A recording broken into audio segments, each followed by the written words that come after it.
ఇక్కడ మీరు చూస్తున్నటువంటి వ్యక్తి మన నూతన ఉపరాష్ట్రపతిగా అయితే ఎన్నికవ్వడం అనేది జరిగింది. సో ఇతని గురించి పూర్తిగా అయితే మనం తెలుసుకుందాం. ఇతని పేరు వచ్చేసి సిపి రాధాకృష్ణన్. పూర్తి పేరు వచ్చేసి చంద్రపురం పొన్నుస్వామి రాధాకృష్ణన్. ఈయన 1957లో తమిళనాడులో జన్మించడం అనేది జరిగింది.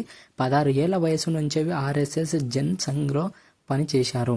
ఆయన 1998 ఆయన 1999లో కోయంబత్తూరు బీజేపీ నుంచి ఎంపీగా గెలిచారు.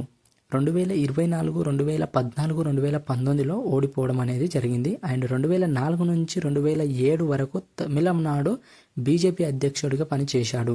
అండ్ 2023లో జార్ఖండ్ గవర్నర్గా అయ్యాడు.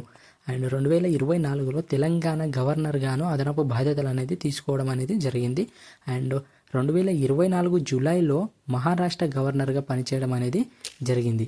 కృష్ణన్ విజయం అయితే సాధించడం అనేది జరిగింది. సో రాధాకృష్ణన్కు 452 అండ్ సుదర్శన్ రెడ్డికి 300 మొదటి ప్రాధాన్యత ఓట్లు అయితే రావడం అనేది జరిగింది. దీంతో రాధాకృష్ణన్ 152 ఓట్ల తేడాతో గెలుపొందడం అనేది జరిగింది. మొత్తం 767 ఓట్లు పోలవగా పోలైన ఓట్లలో 15 చెల్లుబాటు కాలేదు.